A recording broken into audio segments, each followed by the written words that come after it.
Ooh, it tells me that it's doing the thing. And see, right now I can't see the Zoom page at all. It's just a leap of faith. Oh, I okay. hope that everyone will enjoy hearing the melodious sounds of Rory's various very loud electronic toys in the background. Oh, that's perfect. That makes me happy. All right, so we should be live on Facebook. Hi, happy Tuesday. I am a Shaxi. I'm a member of the Order of the Laurel in Ontier, and this is episode 2 of A Branch of Laurels. And tonight we are interviewing Eulalia Piebaker, Hi. who is a Laurel in the Kingdom of Ontier for many things. And so we'll find out all about that tonight. Yeah. So the first thing that we usually cover in these interviews is what is your SCA origin story? How did you find the SCA and what drew you in? That's a good one. So I was super into Robin Hood as a little kid, like really way too into Robin Hood, especially the Disney version with the foxes, super into it. I don't know why. And when I was like, oh, I was a wee young thing. I don't know, I was in high school and I lived in Hawaii at the time, barony of the Western Seas. I technically am from Kaid. And I went to like an event in a park, and they happened to have an SCA group doing a demo, and people were in costumes and they were dancing. I've always been super into dressing up and playing pretend. My mom has a lot of stories of, she read the Little House books to me, and I demanded that she like make me a sunbonnet, and we like made all the food mentioned in every single book. So I was really into like history dress up. And so I saw these people at this park and I was like, that looks awesome. I totally want to do that.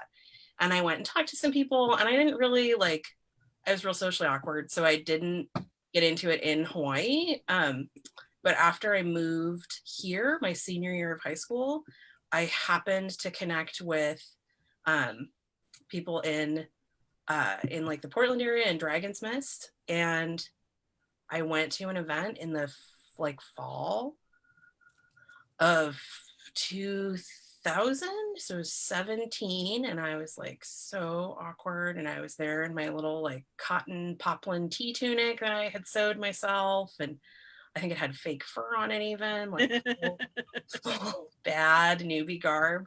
And I like this story because I was really like, nobody believes me when I say this ever. The things that people don't believe about me. I'm actually a really patient person. Nobody believes that. But I am I used to be, I'm not anymore. I used to be like the most painfully shy person on the face of the planet. So I'm an only child, and I was homeschooled for a good chunk of time. And I always like to say, like, it's a miracle I can make eye contact, right? Like I turned out, but I was like scared, and there were all these grown-ups, and I didn't know what I was doing. But there was a kitchen and they had like that classic thing where it was a potluck, but the branch was doing like a main dish, and there was a cooking class, and I knew how to cook. So that was like, what? I mean, I could go do that. And so I joke that like, I literally think I've never been to an SCA event where I didn't spend time in the kitchen. Like, because I just like, that was what I knew how to do. And so I was like, I diced chicken or something, right? Like I had some real, like, I remember chopping a lot of garlic actually, but it was something that I could do, that I was like, I don't really have to know like all these people. I don't have to know that much about the Middle Ages, but I can stand here and I can chop stuff. And like, that was it. And like, now it's weird that like that now that's like 20 years ago. And now I'm like, oh yeah, that's like my thing now. But at the time it was just because I was like, I didn't know what else to do, right? Yeah. And were you in school at that time too? Still? Yeah, I was in high school. So I started going to stuff when I was in high school. I kind of took a break in college. I took a lot of breaks for school. So I kind of took a break in college, and then I kind of came back to it for a little bit. And then I got my master's degree, so I took a break while I was in grad school. And then I kind of took a break my first couple of years teaching. So like I've been in the SCA for 20 years, but like a lot of people I kind of like I dropped in and out for a while. Yeah. And what's fun about the SCA is if you leave for 2 years, nobody knows you. So like I got to have that experience a lot where I would like come to stuff and people would be like, who's this lady? And that's really, I'm sure maybe you've experienced this too. That's really fun when you're a peer, right? And Yeah. you like show up at stuff and people are like, well, what's up with you? And you're like, I had an experience when we went down to La Providura in the West, and I wore my very phallic Scythian hat. oh yeah. And I always embarrass my sister. Like that's like from childhood, she's just been very embarrassed by me, and not so much anymore, but for a long time. And we're walking across the like the list field, and I have my hat on, and as we start walking, all the parties around the area go silent, and everyone's watching us. She can't even talk to me out loud. Out of the side of her mouth, she's like, "It's your fucking hat."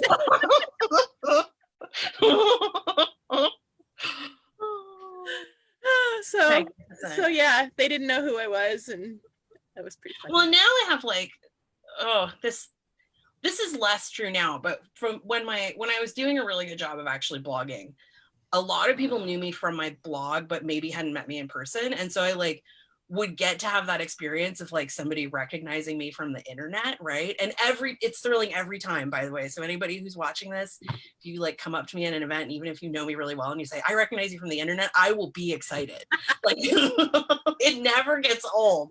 But that was a weird experience for a while. So I like went to like an out of kingdom event, I think, and had a sort of like somebody like, don't you like have a blog? Like, and that, so like now I feel like I've hit like the weird flip side of that where I can't just show up and like be stealthy, right? Like be anonymous. Yeah. And like it sucks because like I'm like I rag on myself all the time about my garb. Like garb is like not my jam. And I definitely like fit this. There's a stereotype of cooking laurels that like we're fat and jolly and like, tea tunics all have stains, and like that's where I am. And so there is a little bit of that like I don't know, just like that flip side of like now I feel like instead of like, oh, I can just go and like nobody knows who I am because I haven't been here in a while, it's like, oh, everybody's gonna, no, I gotta like look nice. Mm-hmm. Like I can't apparently I can't just wear yoga pants to court now. And Birkenstocks. Outrageous. Yeah, and as a costume laurel, that's even worse. And I can't even imagine. Most of my sewing has been for other people. Like sewing for myself has all of this psychological body image bullshit attached to it. Yeah. And so I don't do it very much. And yeah, anyway. I'll never forget my first experience of going to Merchants Row fairly soon after I was laureled, but I was camping with Eduardo and I think Prudence and a couple of other like fancy laurels, right? And I was like, you guys want to go hit Merchants Row? And I'm like probably wearing sweatpants. And they're like, oh yeah, let's just get dressed first. I'm like, what? What? And like everybody got dressed to the nines. I was like, well shit, I gotta go put on a nicer hat now, don't I? You have some fancy hats though. I do have a lot of fancy hats. I really like hats. So how long until you sort of decided that you wanted to walk the laurel path and you sought out a mentor?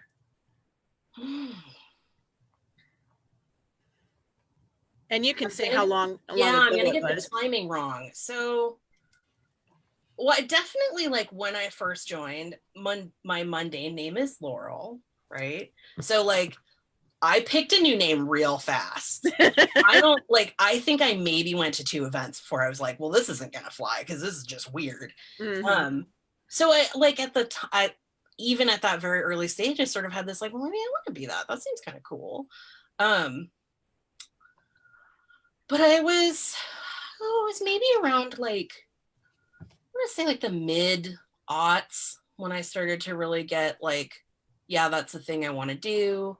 And I was uh, Maestro Rafaela Dall'Imperio, who's now Magister Rafaela, I believe.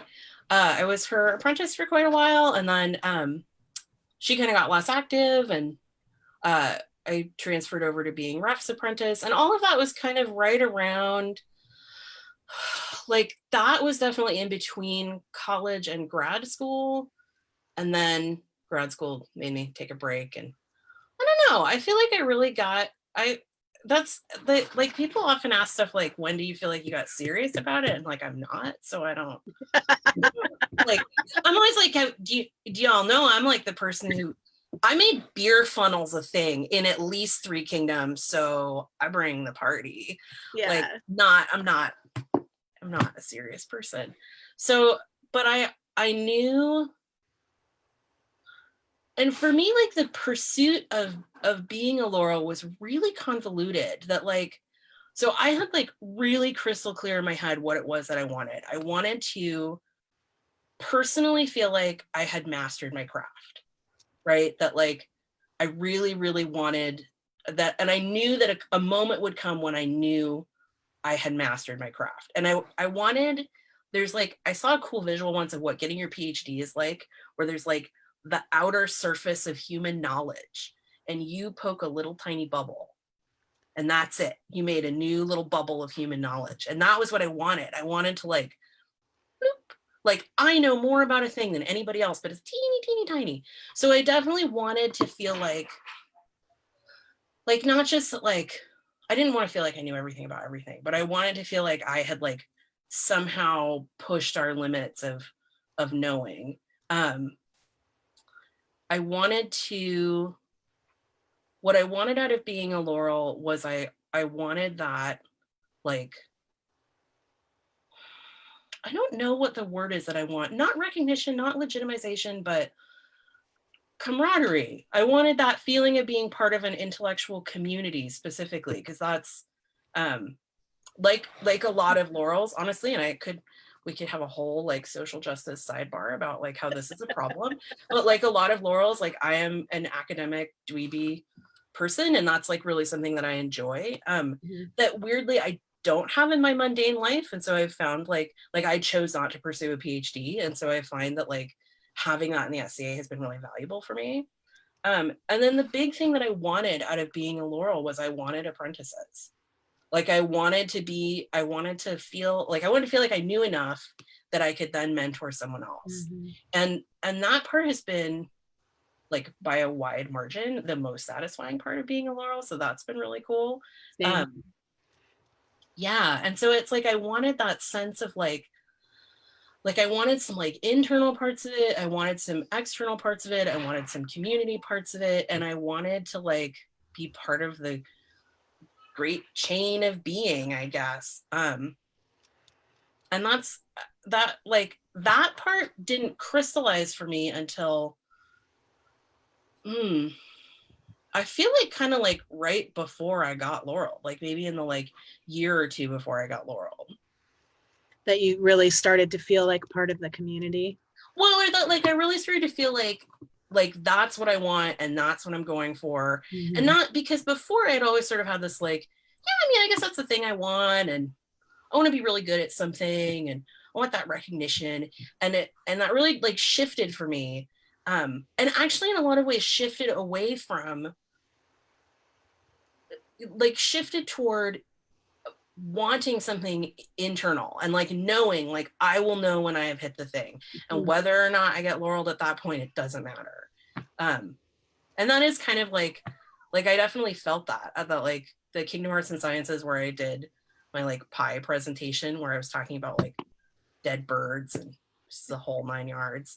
But really with my like women in guilds paper, like I just remember having this moment where I was like, yeah, it doesn't matter what else happens. Like, this is what I wanted out of this. Like, I can check that off, I guess. I don't know. It was like a very like, it was like when you know, and I just felt like in that moment, like, okay, like I did this thing that I wanted to do, and I did it for me, and I did it on my terms, and And that's all of the guild research stuff is on your blog, right? It is, yeah. Yeah. And it's Eulalia hath a blog, right? Modern York. Yeah, it is. But it's medievalyork.com, or through the generosity of the internet, medievaldork.com. It's real easy to remember. Like, who's that medieval dork? Yeah, that's all linked for my blog. Oh, I can pretend I'm on a talk show now. You can also, at my blog, you can find a link to buy my cookbook. I meant to have a copy to like hold up and shill. I'll pretend I'm on Ellen. I'm not dancing though. I'm sorry. Oh no, me neither. I only have the top half of the garb on. There will be none. I put on shoes. I just want, like, I'm gonna see if I can show off my shoe to the people at home, but because I put on historical shoes. So Wow. I'm gonna flash everybody if I do that, but woohoo! because I knew that if I didn't have them on, I would, like, I don't know. Would you feel naked? Break the verisimilitude or something. That's funny. So you went through 2 laurels basically. I did, yeah. And you ended up with Ref. Yes. And he as my Laurel always says. And he's a big cooking Laurel too. Yes. So that was a good bonding thing. Oh yeah, for sure. Well, he and I like met. Well, we met because his kid Ivan was in a summer camp where I was working. But oh wow, that's great. But this was after I had like learned how to make friends. And so I like went up to Svavo when she came to pick Ivan up, and I was like, I think you're in the SCA, and I think we like met one time and we should be friends, and it worked. But Ref and I connected because he was teaching a class on fermentation or something, and he said in the class, yeah, but I can't ever get anybody to try my really weird food. And Rafaela, who was my Laurel at the time, like laughed until she cried and was like, so here's Eulalia and you guys need to hang out. And he came to my house and we made lamb liver sausages. Oh. I mean, and, yum. And my darling wife came home while we were in the midst of, as she put it, stuffing guts into other guts, looked at what we were doing and said, and just laughed. And I also once pickled a bunch of hearts together in my fridge. So I got to sing the Jar of Hearts song, like, to my Jar of Hearts. Oh, that must have been a really beautiful moment. It really was. Yeah, Amber was not. She made me put a little privacy screen around the Jar of Hearts. So here's a fun fact. When we met, Amber was a vegan. Oh.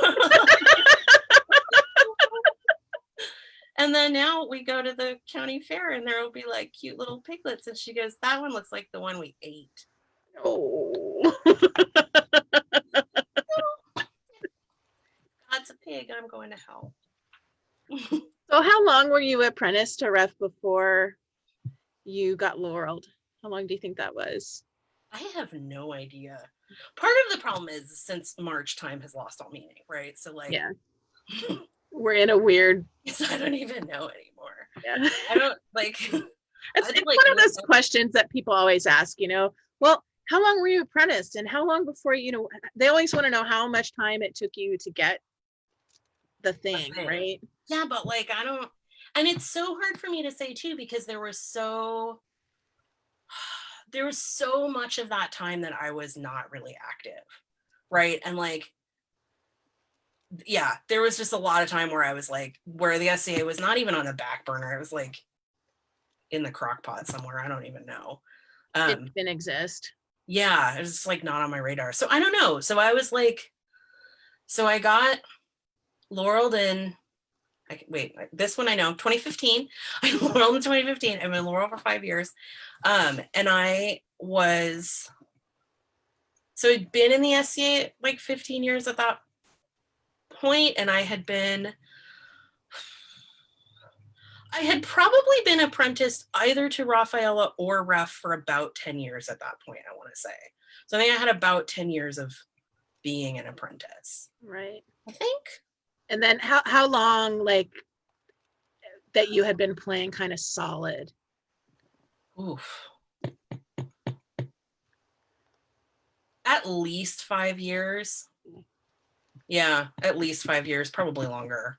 Because if you like add it all up, it probably added up to a lot. I don't know. Yeah. But I was like never yeah, that's interesting. I bet I could measure the time if I figured out how many on-tier West Wars and culinary symposia I went to. Mm-hmm. Like I figured like that's when I could like, oh, okay, because I got really serious when I started going to those, and then I probably went to this many of them. Um, yeah, I want to say like 5 or 6 years, but I don't really know. That's probably not an accurate. I truly have no idea. And And I was very like the other thing that was always true for me was I was very independent too.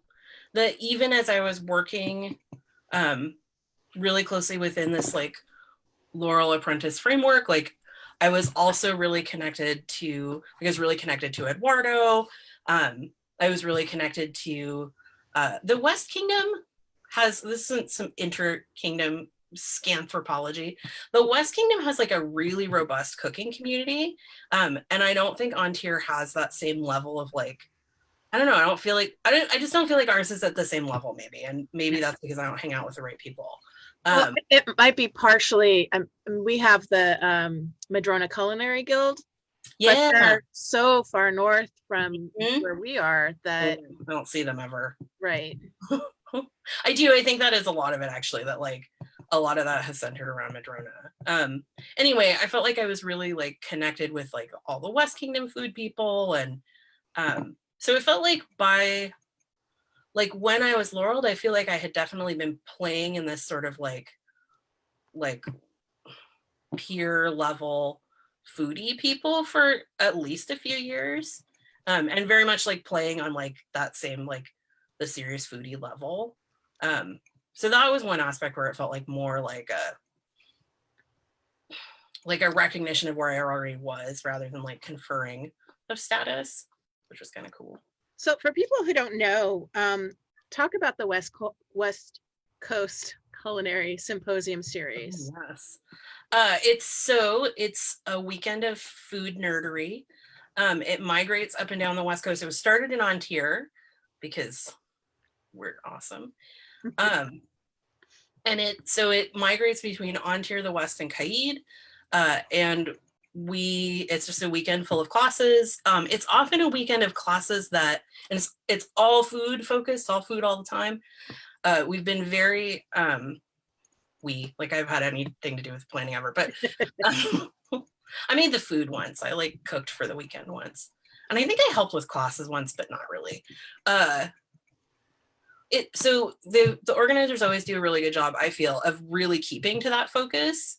So there's no like pickup fights in the parking lot. There's no like, and also we're gonna have a rapier track. There's no like, and also let's have some classes on dance. No, there's food. It's not for everybody. This is just a niche. Yeah. It's a niche, and sometimes we let the brewers come and play because we like booze too. But very niche focused, and you can there will be like different tracks of classes, tons of hands-on ones. So every site that we do it at has like has like kitchens in different buildings so that you can actually cook in a modern kitchen. And we also use sites that have like outdoor cooking facilities. So there's sort of that mix of like hitting people at different levels. We've been able to have some pretty cool lecturers come. So this one's was postponed. We shall rise again in Caid at some point. Question mark. But I think it's always a great time. It's like some of the most fun I ever have at events. And for me, so one of the things, this is like kind of a switching, this is how my brain works. But so thinking about that idea of like that pursuit of Laurel and that pursuit of that peer level, one of the things that I found was that there's a lot of resources within the SCA, class-wise especially, for people to go from newbie to beginner or beginner to intermediate. But when people try to make that intermediate to advanced leap, we ask them to really do that on their own or on a one-on-one mentorship. And what I really like about West Coast Culinary Symposium and the Cook's Playdate, which is at On Tier West Fork, which is I'm heartbroken because that's the one thing so far that's been like canceled because of the virus that I'm like actually like had some tears about. What has been really amazing about those to me is that they're an actual opportunity for people to make that leap of you could go to West Coast Culinary Symposium if you're like the best cook in your barony, right? You maybe got like a grant level award, you know how to cook all the stuff from kind of the like 10 standard medieval cookbooks that we have pretty easy access to. But you can go to West Coast Culinary and you can go take a class on something like really obscure and maybe get really into it. But and even if you don't like, oh, now I took the cheese making class from the cheese making Laurel, I too am going to be a cheese making Laurel. What I think it actually does is it teaches people like, oh, that's like what that level of research looks like. Okay, I get it. Well, the thing I'm really excited about is, I don't know, butter churning. Like, I'm going to do a super deep dive on that. And I feel like West Coast Culinary is one of the only venues. It's a really good venue because it helps people make that leap that like, it's not about competition. It's not even about like displaying your individual things, about teaching, but it's this really niche focused teaching. So you know that everybody who takes your class is going to be into it. Yeah. And so I always find that like, I don't teach at SCA events anymore, which is weird, but it's like not on purpose. I just don't have the bandwidth for anything. But I have found as like just like from an instructor perspective, being able to teach at an event where I know that I can offer something kind of weird and like I'll at least have 3 students. Someone will show up. Someone will show up and they'll be really into it. That's been really meaningful to me. And I wish that, like, you probably are more connected than I am. I feel like costuming probably has venues like that, but I don't know if other, not really. Yeah, I don't know that other art forms have been able to create that, and I think they need them. Yeah, I think I know combat, not everyone considers combat a form anyway. The archery community has that. Sport of Kings, is really good for that. And there's an East Coast thing that's kind of like that too, in heavy fighting. And I know there's like known world scribal stuff. Yeah, that's true. Or like known world. There's like known world level stuff, but right. But those always feel kind of too big and yeah, exactly, inaccessible. Well, and like what I like about the West Coast culinary model, I just love it. It's like the best thing ever. I like that we migrate up and down the coast, and because I think what ends up happening is that you get to take classes from people from out of kingdom, right?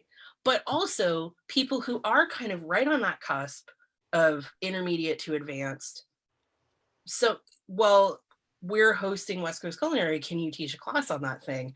Push yourself to get to that advanced level. So I think that it creates this really cool like feedback effect of like, it makes people smarter. It's cool. And it also allows you to create those bonds.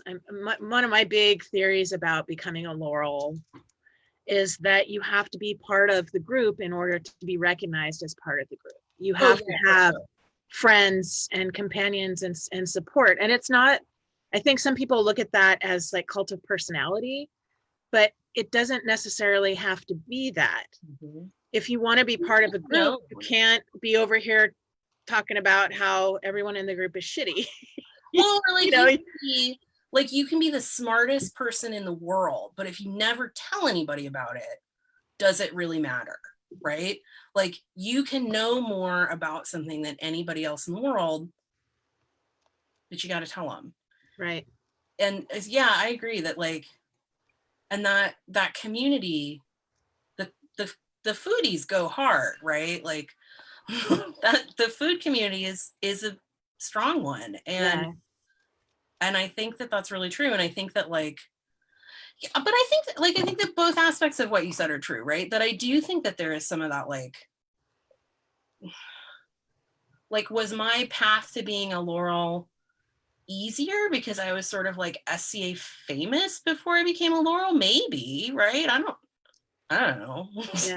Like who, like that's weird, who can say, right? But like it probably didn't hurt. Right. And And in a kingdom as large as ours, you kind of have to have a certain aspect of that. People need to know yeah, who you are. people need to know who you are. Yeah. No, but I think that like I do think that can be, that's just an interesting, that's something that I actually think about a lot, that like that can be to it's very easy for the peerage to become self-filtering. Yeah. That like we're only going to let in people who are like us because we are what it is and that's what it is. And like, so I don't know, that is something that I think about a lot, that like, Yeah, me too. And I think that that's a huge mistake. yeah. One of my kind of missions when I became a Laurel was to start looking at some of the niches around the kingdom where the Laurels didn't have an eye into who those people were and what they were doing, and trying to like connect or get people to connect and foster, because 16 years ago that didn't happen as much as it does now. I mean, now we sit in a Laurel meeting and we're like, this person made a cool thing. Are they ready to be fostered? Who has the bandwidth? Who wants to go talk to them? Who wants to, right. Who's gonna reach out and do this? So I think we've gotten better with that, but I still think there are a lot of niches that we aren't reaching just because we don't, I mean, there's a lot of people out there, you know, and we don't see everybody. And there are people who make really cool stuff at home and are shy and don't, how do we reach out and get those people? And I don't have. One of the things that I've been thinking a lot about is I think that this like weird thing that we're in, where like apparently all our lives happen online now, is I found myself thinking like there are a lot of art forms where this is a huge boon to being able to like actually show people what you do, like cooking, right? Like I can bring food to events, but it's not the same. Or like spinning and gardening and weird fermentation projects, and just that there's like a lot of stuff that people do that they do at home, that our whole model has been like, well, you have to bring the finished thing and then you enter it into a competition and that's how people will see you. And I feel like we've broken open this whole new possibility of like, oh, like actually you could like live stream yourself digging a hole in your backyard, right? Like and I just I want that to continue. That's something that I really hope comes out of this, that like I don't make pretty things. I don't like pretty things. I like chose like a super plain like 13th century English guild woman is about as like generic medieval as you can possibly get, right? Like I like to say like I will never get a carp because my persona is too boring. Also because I'm not good at dressing well and doing carpy things, but also because but like but so I really feel that like a lot of like if you do something that's really well done but really plain, will people take notice? And I think that like I do think that that's true. I think that it is harder to get people hooked in if the stuff that you do is maybe boring or yeah. So I think that there is some really interesting stuff about that, of like like see, how do you get into that? I would rather see something really plain that's beautifully made, extraordinarily well executed. Yeah. Than something super shiny that's like I don't want to see that. I think that that's true of like every Laurel, right? Like I would love to do like what people think Laurels think versus what Laurels actually think, right? Like I've said for years, I have never met Mistress Laurel Seam Checker. I have met but I have met quite a number of her ladyship very bitter that she's not a Laurel Seam Checker. Right? That like my experience, very long time ago, I was at a 12th night and I watched, I want to say Kiva, one other kind of higher level laurel person, notice a newcomer and say something really sweet about her garb, and they just like lifted her up. And I remember thinking like, yeah, like that's what peers do. They don't, I don't know. And like peers engage in bad behavior. I'm not trying to say we don't. No. I'm the worst. But the like I don't know that, like I think that that's a belief that people have, like, well, I'll never get laurel because the thing I do is so boring. And like, well, actually, we're probably really into it. Like, you know, oh, you can only get laurel if you do Elizabethan costuming. Like, no, false. Yeah, super false, super false. And you can totally get laureled for research and for, you know, even at Vesta, just the battle between the ordinary and the shiny is a battle. Yeah. Right. And you can get laurel for doing research and maybe doing some experimental thing making that isn't like the pinnacle of thing making, but your research is so solid, and you know your thing making is part of proving your research. Yeah. You know, you don't have but to see, even that's be something that maker. like shifted, right? And you can probably speak to this better than I can, but that I feel like we not just in the SCA, but in academia, I feel like we're undergoing a seismic shift where all of a sudden, and this is very, as a food person, this is very interesting to me. All of a sudden, researching food by cooking has become legitimate. And that was not true 10 years ago in the academic world, right? Okay. That like, and that there's, I'm not saying it's the patriarchy, but it's the patriarchy, that there's that whole aspect of it as well. And not just, but that I think that that's something that we in the SCA have always valued doing the thing, but I think that there has been a shift in like from the only thing worth doing is the thing that's based on primary source documentation. And this is what primary source documentation means, right? Somebody in December 31st, 1599 wrote it down, therefore it is period.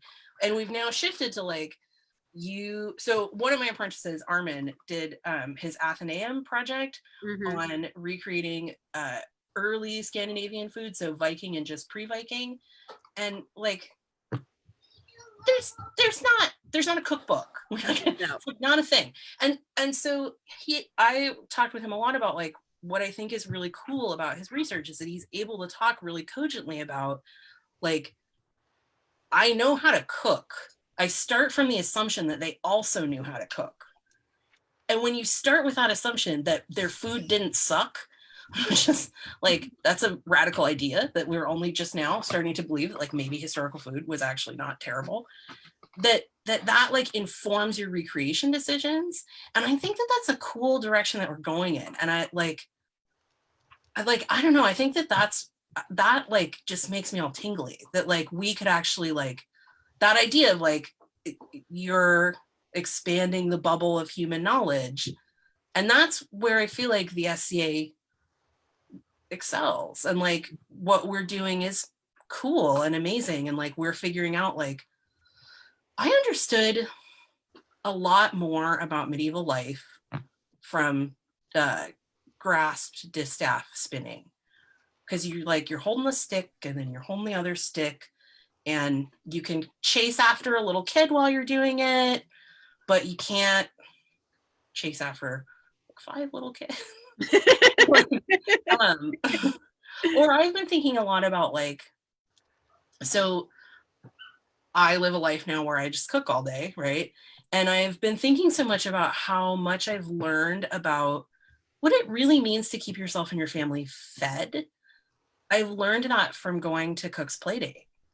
So at On to Your West War, Cook's Playdate, the foodies from up and down the West Coast, we get together, we camp together, we drink a lot of sangria together, and we cook together. And then every evening we have this huge feast. So we set out all of our tables along the road, we stuff our faces, and then we invite passersby to come stuff their faces too.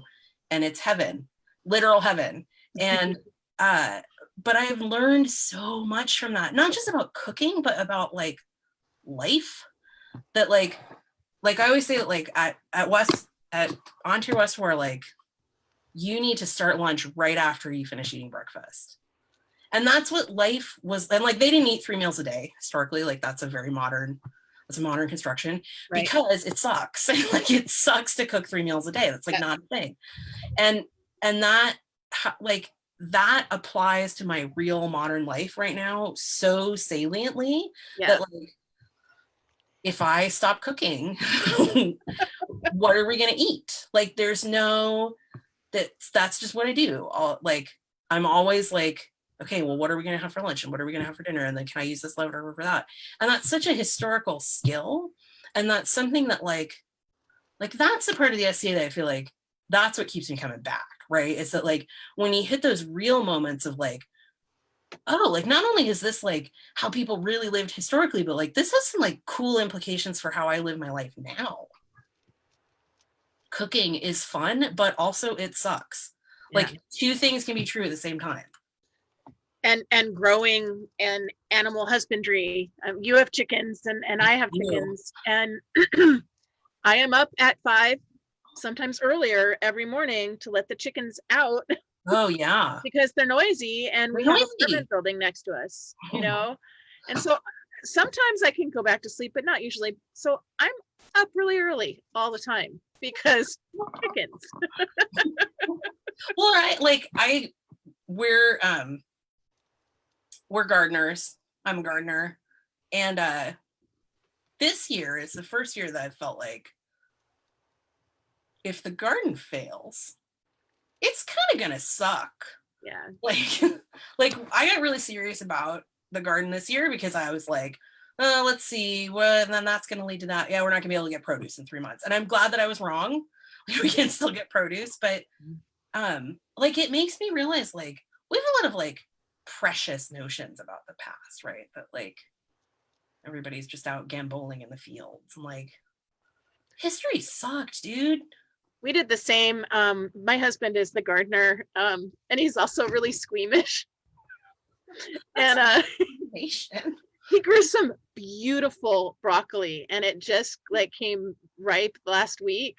Ooh. And I, washed it up and I cooked it, and we got into the middle of the florets, and it was full of aphids. Aphids. Oh God, the little scaly aphids. And I had already eaten some, and it doesn't gross me out. I mean, they're not poisonous, so it's not that bad. But then he went and looked at his broccoli, and there were the white moth larvae, those green caterpillars, everywhere in there. And he's like, nope. Burn the house down. Yeah. Burn the house down. I'm with him. Which is weird because I'm also a bug nerd, but like not in my food. Also, sidebar, fun fact, I have a hilarious phobia of moths. Oh. If you ever want to watch something really funny, like release a moth in my tent, I will cry. Well, they I don't know why come at you and they flutter, and it's the flapping. It's the way their wings move. People are like, well, how do you feel about butterflies? I'm like, mostly okay, but sometimes no. Yeah. It's horrible creatures. Horrible creatures. So that was a good time. But yeah, like if I were dependent on my garden to keep me alive, I'd be dead. Yeah. I'd have a lot more animals because I actually think animals are easier to keep alive than plants in terms of like nutrient density, right? Like you kill a pig a year, that's a lot of food. Yeah. And we've got greens, crazy greens right now, and it's awesome. Totally. So I'm loving that part of it. We have we grow lettuce every year and we never actually eat it. Usually because Amber like wants to grow lettuce and then doesn't actually want to do anything with it. But me, because if I see one slug, nope, shut it down. We have little troughs of beer around our chard plants. My mom does that too. But we're eating chard like I just go out and get like 5 leaves and put it in eggs, and we're eating just a ton of chard. It's awesome. So we're so off topic. I'm sorry. Sorry, no, that's how I live my life. Okay, so let's turn it back around. You got put on vigil, and you took a vigil when you got Laurel. Yes, very much. Yeah. Was it a big party? What kind of vigil? Was there food? Um, so my vigil was the best party I didn't get to go to. So I did a sequestered vigil because let's be honest, I'm popular. Thank God. I knew, so like realistically, I knew a ton of people were going to want to talk to me. So we had a very strict system, and there was a time limit, and there was a bell. It was a whole like very, very strictly managed. But I was offered at May Crown, and it was really important to me to do my ceremony at On Tier West War because I wanted the West Kingdom people to be able to be there, like that, because I really felt like I was a part of that community, and like I don't think of myself as a Laurel Von Tier. Like I'm a Laurel of the society. I'm a Laurel at large. And so that was super important to me, was to be able to have that at On Tier West War. And so that was why I was like, yes, vigil, we're gonna do a whole thing. So my party was epic. It was like, and was it at On Tier West War? It was. And I at least one person told me that they missed my party because they were trying to find it, and there was this huge party, and they were like, there's like all these like Western dukes, this isn't the right party, and they left. And then later they're like, oh my God, no, that was the party. It was quite a party. It was that's awesome. Like so much food, just so much food. My policy with everything was just say yes. So like if anybody was like, can I edit it up? Yes. Can I set up a bar and give out my homebrewed beer at your party? Yes. It was awesome. Do it all. Do it all. It was great. It was really, really, really fun. And it was like amazing. It was one of the best nights of my life, like legit.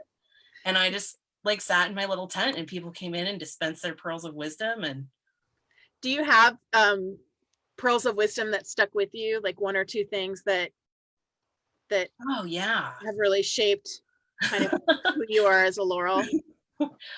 One of my favorites is from Genevieve from the West Kingdom, who said, the knights, what the knights bring to this game is that like chivalric romantic ideal. The pelicans keep it running, and the laurels keep us from wearing fucking elf ears. Did you take that as a challenge? Right. And I was like, well, I have some elf ears in my bag here. Well, but that like, and that she was saying that like this game would not, and this is, I really believe this, that like this game would not have persisted without those three aspects, like without the romantic ideal, the service, but also the serious art part. Yeah. Like we as an organization were like, what's it like, LARPing looks really fun, right? Yeah. But I wouldn't keep going back. Like I wouldn't keep coming to this were it not for that like really high level scholarship. Yeah. So that really stuck with me. I've definitely shared that with other people at their own.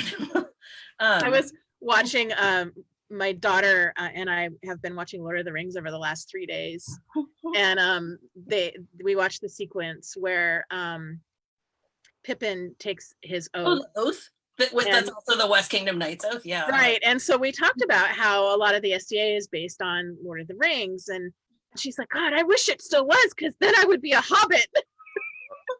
Same, Molly, same. Tell her that she and I can just get together and be hobbits. I'm down. She made up her own cake recipe and like typed it all up and took a picture of the cake. It's an orange cake with a chocolate frosting. That sounds fantastic. Amazing. So yeah, I think that the two of you would definitely hit it off. What other, I got some really good, like, if you never do the thing that you're being laureled for again, that's okay. I use that one in a lot. That's like wisdom I've passed on to other people. Like, here's the thing. We like you just the way you are.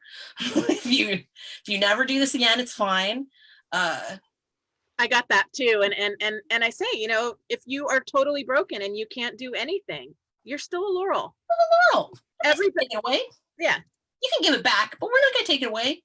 And that was really good. I was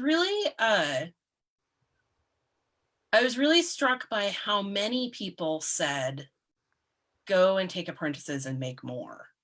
Like make this grow. And at the time I had said originally, I'm not going to take any apprentices until I've been a laurel for 3 years. And everyone said that's outrageous. That's a long time. But I was coming from a teaching perspective of like, you're not allowed to have a student teacher until you've been a teacher for 3 years. Right. Like, you're not allowed to teach other people how to teach until you've been doing it for 3 years. And so I kind of thought like, well, I don't really know. I still don't know what I'm doing. Right. At the time I thought, well, I won't know what I'm doing for at least 3 years. And now I'm like, haha, you never know what you're doing. That's the joke. And it's really walking a path with your students and not teaching them. Right. I have this whole thing about like, you have to climb the mountain yourself, and I can be like your force ghost.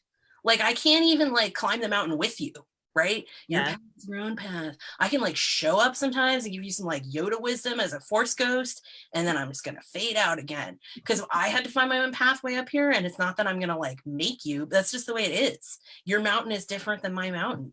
Yeah. And sometimes you get halfway up and realize this mountain sucks, and you climb back down and find a new mountain. Sometimes you get halfway up and you're like, this mountain sucks, so I'm getting off the mountain completely and we never see you again. But like, I don't know that like, I really didn't, I just feel like I didn't really like grasp that aspect of it, that like, that the mentorship of it is not, like, you can't teach somebody how to be a Laurel, right? Like, I don't know. I don't think I like fully, at the time I thought like, well, I'm not ready to teach someone how to be a Laurel. And now I'm like, you're never, that's not a thing. Like, just take that out of your estimation completely. And like, you can help people be their best selves. Yeah. And mentorship is really important, but one person can't be the only mentor for one person. Yeah. You know? I mean, go ahead. Yeah. That like, that's where the community thing comes in again, right? That like, you need to be able to be connected to a community. And we're not like, my job isn't to make more of me. Thank God. We don't like me. But that like, our job as peers is to like see that pearl inside another person and help them grow it and polish it and show it off. And like our job is not to like bring the light. Our job is to teach them to show the light and see their own light. Yeah. And I think like one of the most profound things for me, about the experience of being Laurel was like this realization that like, that people do see something in me. Like that was a pretty like Elizabeth Blackjane once said that like, being Laurel is like having a front row seat at your own funeral. Like, that like, no, we don't have a culture in the modern world where we like say nice things about people. That's like not a thing. And the experience of like, you just kneel there and people say nice things about you. It's like, it is perspective shifting. And to see yourself the way other people see you, like, I don't know, a lot of my like, it's not that like my insecurity all magically vanished, but it helped me recontextualize my view of myself. Like, it helped me see that like, that like the sense I have that nobody likes me, like, that's just not real. And that like, that's a pretty cool experience. And like, even outside of like the actual like feeling that like during a Laurel ceremony, it was really like even just having like Rafaela and Ref and Eduardo and Juana say like, you're cool, I like this thing that you're doing, talk to me about it. Like, that's a really uplifting experience. And like, that's the part that I try to like, that's what I try to do at events, right? Is like, just go up and talk to people and be like, that's cool, tell me about it. Yeah, let me hear your voice. Yeah. And like, there is something in the SCA, like, people really respond to like, ooh, a Laurel said my hat was neat, right? Like that means something to people. And I don't know, I think that that's a really like, we talk a lot about, so a lot of the like, this is circling back. See, I always circles back. A lot of the like wisdom that I got at my vigil was really around like, what you do now doesn't just represent you, it represents the laurels. Yeah. And I just like, we often frame that in a really negative way, right? That like, if you're a jerk to somebody, you're gonna wreck their experience. And I prefer to think of it as like, we have this incredible superpower that like, we have been given the ability, the permission to go up to people and say, you're amazing. Yeah. Like, and that will mean something to them, not just like some weirdo came up to me and said I was amazing, right? Like some weirdo with a leafy hat came up and told me I was amazing. Like, that's really cool. And I want more of that, right? Like, that's what I really want. That's what I want to do at SCA events. And that's what like,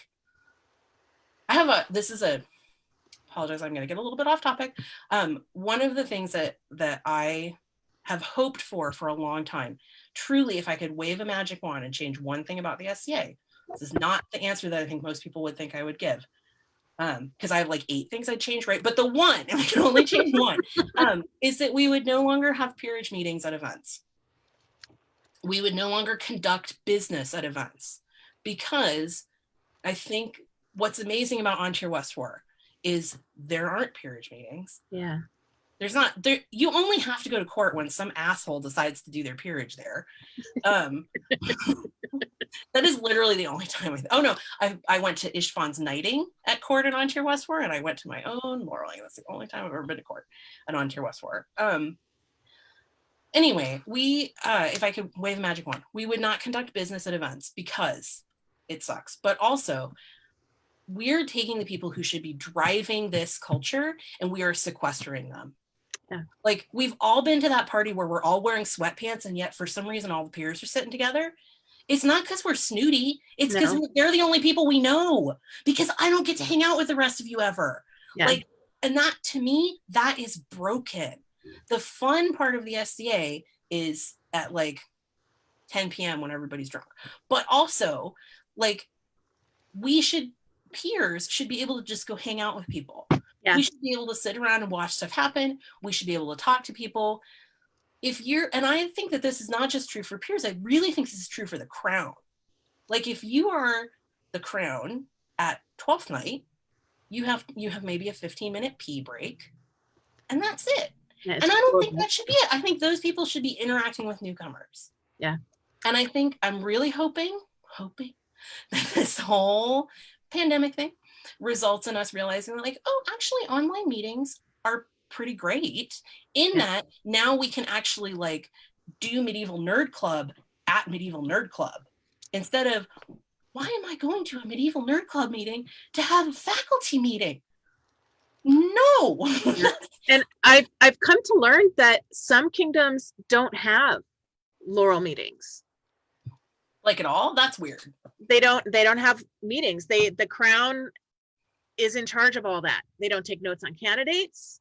They don't do any of that either. Right? But what that did for me was it freed me up from this, because I've written the Laurel Secretary job description, and I've gotten really into the system. Yeah. Because I felt like our system was broken. And I'm in total agreement with you. There's no reason why we can't take care of all of that online. Mm-hmm. And people I know that one of the big complaints has been about access, right? And like equity. Mm-hmm. And I don't know where I fall on that, right? Because I think that actually, like, in terms of equitable access, I think online is more equitable access, right? You don't necessarily have to pay an event fee. Like, there's that whole side of it. Right. For a long time, I used to feel like I almost liked the limiting factor of, like, if you care enough about that meeting to actually like drive 4 hours to go complain, then you must really be serious. And like, it's a little bit too easy. Like, maybe things would be more negative if we had all our meetings online, but I want to try it out, right? I want to try it out because I think that that's like, that magical moment of being able to say to somebody, your hat is so cool, tell me about it. I don't feel like we get enough of those because we're doing business, and I don't Yeah. like it. And I Yeah. don't like it. I think we should be having fun. Yeah. And Between meetings, consorting for my husband and taking care of my kids, you've got a cool hat interactions, might happen when you're walking to the Biffy. they literally exist when I'm like trying to juggle a bunch of kids, and I'll go up to someone and just like assault them and say, "Oh my God, I love what you're wearing. This is great. This is great. This is great. Got to go buy." Gotta go buy. And they're like, what happened? What happened? And I can't, I don't have the time to delve deeper than that when I'm at an event with my family. Yeah. It just doesn't happen, especially because all my free time goes to meetings. Right. So I am so on board with that. So so here we are. We have declared that. So let it be. And I'm also willing to go and get, once we're not all in danger of dying from being socially interactive, I'm totally willing to go and get whoever doesn't have that kind of access, bring them to my house and give them that access, exactly, and then take them home again. And and I've really liked in our region, we've done some really good hybrid meetings, right? Where there's an in-person component, there's a virtual component, and I don't think it would be that hard to make that happen for Kingdom.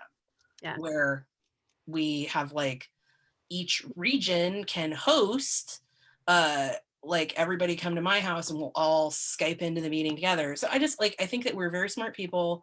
I've also said this about signing in at gate, right? It's weird that I'm here to recreate mid 20th century bureaucracy. That there's a lot of stuff in the essay where it's it sounds really stupid to say what if we caught up to the 21st century, but what if we caught up to the 21st century, right? We don't do this. It could be really awesome. It could, and then we can actually, and because then we could do the medieval part at the medieval part, and that is something I think that the LARPers get right that we don't, as the idea of in game versus out of game. We are not good at that as an organization. We're just kind of all yeah. And I have to say I kind of like that. I mean, it's one of the reasons why I don't LARP is I don't run a persona.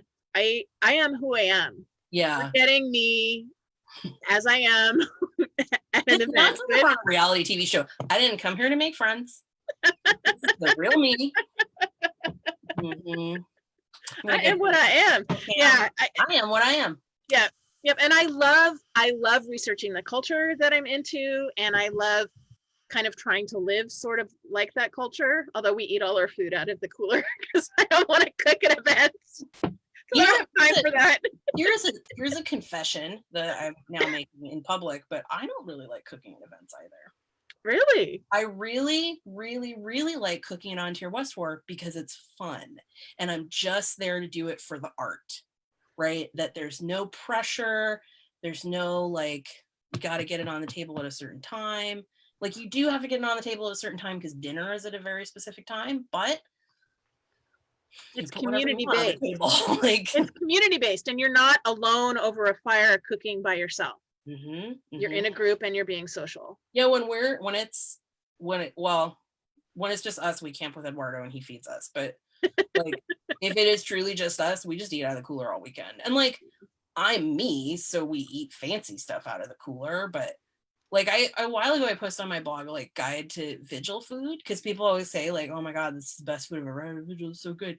And I was well, here's the dark secret. It's I just bought it all at Trader Joe's. Nice plating. Yeah. There's no, really. Maybe I'll just tell people I'm a Laurel for eating.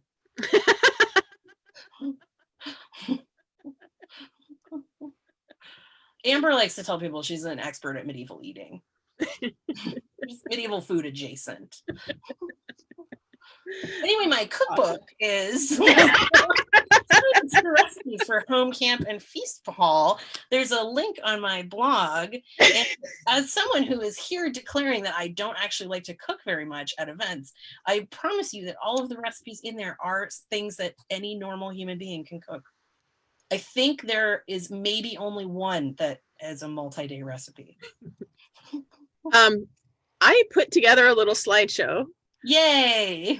So, and I mean, I haven't looked at any of the questions since we started talking. Like but we've kind of kept to the script, right? So it doesn't matter. Doesn't matter. It's been a good conversation. So let's see if I can get this to play. And let me see. Oh, and we're gonna get.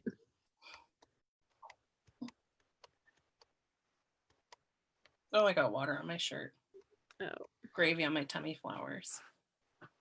Oh, awesome. So I'm having technical issues. That's okay. I brought my dirt. I've got pictures of my son's Minecraft creations. Okay, so this weird like dirt project. So for those of you who are not Facebook friends with me, I dug a hole in my backyard and then I extracted the clay out of the dirt and then I made tiny little pots and I let them dry and then I fired them in the hole that I dug. I made dirt pots. And someone was asking me like what inspired you to do this? And I kind of don't want to admit that the answer is I've been playing a lot of Animal Crossing. And in Animal Crossing, you hit rocks and sometimes the rocks give you clay and then you can make things with the clay. And I'm like, well, that's not really where clay comes from. And then I was like, but it does just come from the dirt. Like I could just like get clay out of the dirt, right? I think you can. And so I did.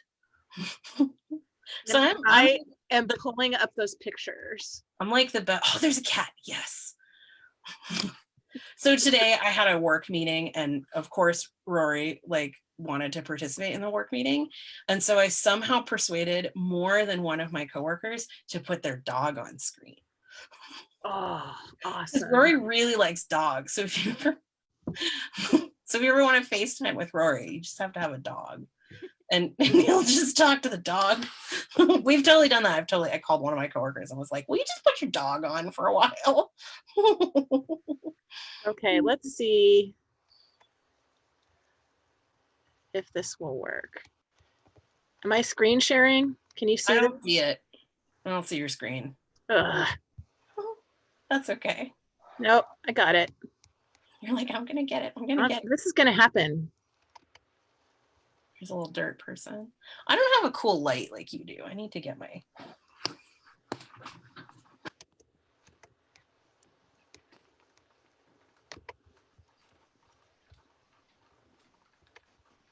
Oh, I might have to just give up. Hold on. Give up and move on. That's not the onto your way.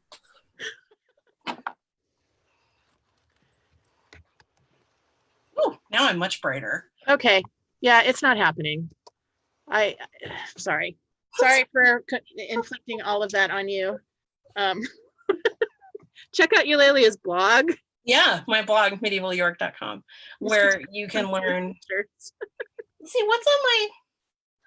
I don't think I have any, like. I have stuff about my medieval games box on there. Oh, I can't reach that. That's under a bunch of other stuff. One thing I would say, like, defines me as Laurel is, like, I just kind of, like, do stuff, often without a good plan. So I was looking over here. I was trying to see if I could reach my games box, and it's under too many things. But I noticed instead that I have, like, oh, here's the time I tried to make Roman flip-flops, right? Like, I don't know what I'm doing. I'm not a shoemaker. I just, like, made them. And I feel like we sometimes in the SCA we get a little bit too into the like we let the perfect be the enemy of the good, and I'm not like that. And like so I kept my like weird dirt project a secret. I was telling my mom this day. I was like, I didn't want to tell anybody because I didn't want people to like give me their opinions. I didn't want people to like tell me how to do it, right? Like, well, that's not how you do it. You do it this way. I was like, I just wanted to do it. I just wanted to see if it would work, and it did. So I made little like. Here's my small ashtray collection now. So these are like pots that I made out of dirt from my backyard, right? Like they're so cool. And like I did that. I made that happen. I literally can't believe they didn't all explode in the pit firing. So whatever. But like that's like if I could give people some like SCA advice, it would be like just make stuff. And I'm like partly this is really coming out of like 25,000 years ago. People didn't like you could go talk to the other guy who knew how to do pottery, sure. Like you could go find an expert and you could learn from them. But people also just kind of did stuff, right? That like the proof of is it a good thing or not is does it work? Does it break? Does it function?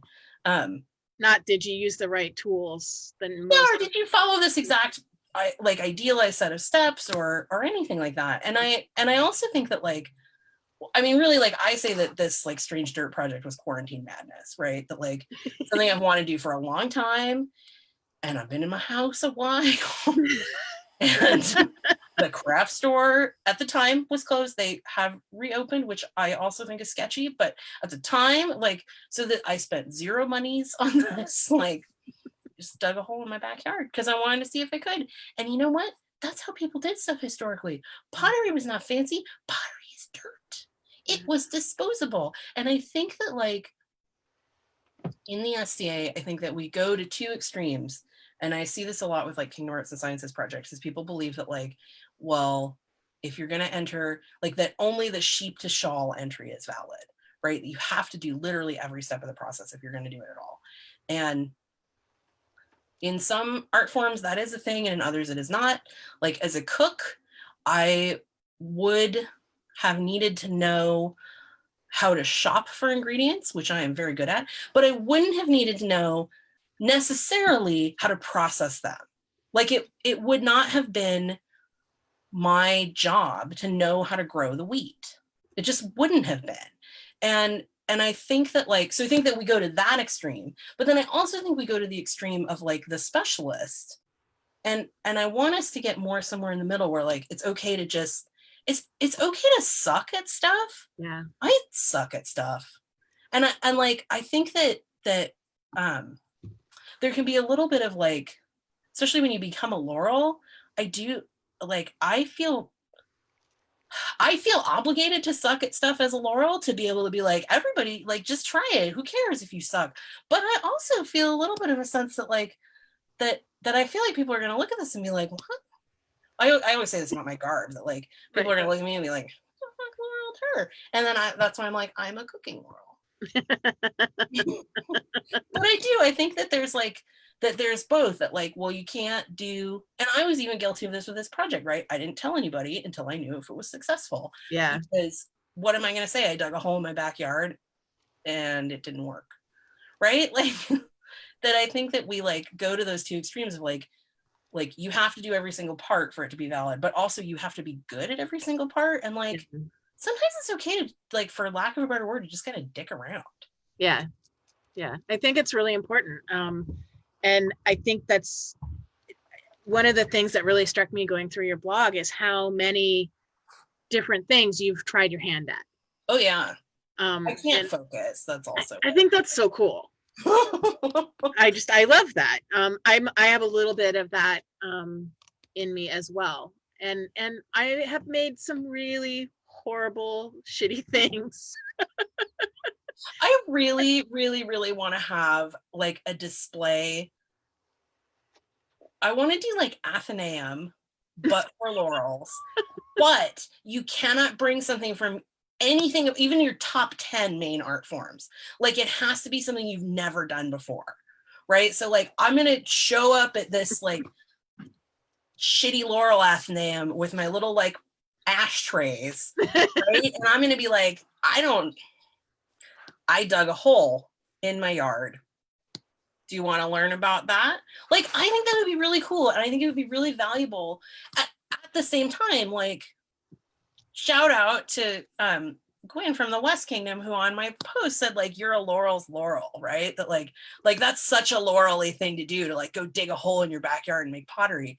And then I think that there's something that you, if you're not a Laurel, you can learn from that, right? That like, that you can see how a special echelon of nerd approaches any problem. And like that is also informative. Like I would love, what's something you don't do? Do you do woodworking? No. So I would love to learn about woodworking from you. Like I just think that would be really interesting. Or we should like take some like really, like, this would be a fun event too. We're gonna do something like everybody's gonna make a pot. and then we're going to talk about it. Everybody's going to carve a spoon, and then we're going to talk about it. Everybody's going to cook soup, and then we're going to talk about it. Like, that would be cool to just like give people a chance to like suck at stuff. Take their egos, set them over here. Yeah. Yeah. So this is my leaf. Like show and tell. I made a leaf. This is one of the fired pieces. I don't know if you can. It makes a nice little clink clink. So I made a leaf, and I made a big booty goddess. Yay. And then like I said, the ashtrays. This is the only one that has like a little hairline crack on the bottom, and that's the only one that broke. It's crazy. I don't know what I'm doing. I dug a hole in my backyard. You can do it too. And then I made another set of them, but these haven't been fired yet, so these are just still drying. Awesome. Oh, I love the decoration on that one. And this one already has cracked, so this one I have to put. Oh. The nice thing about what's fun about clay though is I'm just going to put this in a bucket and flake it, so it's going to turn back into squishy mush and then start over. And that's it. It's a very zen practice to be able to just let it melt back into. Here's Calipigian. Ooh. Except then I put her on her back to let her dry, and now her butt's real flat. So you got a little flatness happening. A little flatness, but it kind of gave her that like super there's a very particular like back curve. Yeah. I tried to make her look a little bit pregnant. I don't know. That's very cool. Well, we are at about an hour and 15 minutes. Nice. Yeah, I told you it was going to go by really fast. To talk about dirt. Next goal, but then I have to say the next goal with this project is to make an actual pot that I can cook in, and then to cook the weed seeds, not like Chinapodium album, not weed, but weed, which is it's like a wild growing weed. And let's see, the Iceman's last meal was composed of the seeds of this plant. And so it's like quinoa basically. So I want to make myself a gruel with seeds I grew myself in a pot that I made myself from dirt in my yard. So that's the like long term. We'll check back in like 2024. It's your masterwork. Yeah, that's my masterwork of dirt. That's awesome. I love it. So what goal do you have in the SDA that you haven't achieved yet, if any? Do you have? World domination. I don't really. I'd like to have apprentices elevated. I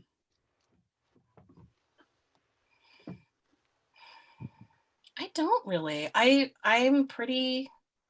I've reached a very strange point in my modern life and my SCA life where I'm pretty happy with everything the way it is. And so like, if I could just coast, that would be nice. Yeah. The government falls apart and we have a plague, and that just screws everything up. Yeah, I don't even know. I used to have all these like, I'd like to go for Golden Swan someday, I think. Well, I don't even know. I used to be really into like the persona side, and I feel like that's maybe just like fallen off for me a little bit, and I don't know. My interests have just changed somewhat. For people who don't know, Golden Swan is an event that takes place in Thierry, and it's an event where you spend a whole day in persona. I don't know. I've never been. It's you spend the whole day in persona. It's like a challenge, not a competition. So multiple people can hit the bar and get the thing. Yeah, there was a time in my life where I was like super into, you know what? I guess I would like to win Kingdom Hearts and Sciences to say that I did. There we go. That can be a goal that I have. Awesome. But I don't like, if I'm being honest, I don't actually want to win Kingdom Hearts and Sciences because I'd have to go to a lot of court. It's a lot of standing. Yeah. And you can't I have really bad resting court face. You have to the most useful thing I've learned from being a Laurel is how to have a pleasant neutral expression, right? Where you're like, because there's a lot of pictures of me from my first year as a Laurel, like, just looking sour as all hell at people's elevations. And I was having a good time. I don't know why I was making that face. So I would like to win Kingdom Arts and Sciences, but then I don't know, like immediately like refuse. Like, I want to be able to say I did it. It has always been my dream to have been Kingdom Arts and Sciences champion. That's a good way to put it. I don't actually want to be Kingdom Arts and Sciences champion. Being champion's a lot of work. Yeah, I would like to have been. Awesome. Well, thank you so much for doing this. This is great. Thank you. Yeah, it's been awesome. I love you even more now. I love you too. This was fun. Buy my cookbook, everybody. All right. And I just like last week, I can't remember who's next week because I didn't write it down for myself, and I have quarantine brain. I can't remember anything. Time, the meaning, it's all just. We will be doing this again. I will be doing this again next week, next Tuesday. Tomorrow night on the Sisters interview, we are interviewing Barrick and Liesl von Langenthal. Ooh, they're fun at parties too. Yeah, they're super fun. One time I raccooned their party. This is the origin of the phrase raccooning a party. I don't know what that is. You go to some party after they leave and you eat all the snacks. Oh. So that then they come back and they're like, some raccoons ate all our snacks, except it was me. That's awesome. Sorry about that, guys. Well, thank you again. It's awesome. Thank you. Have a good night. You too. Bye.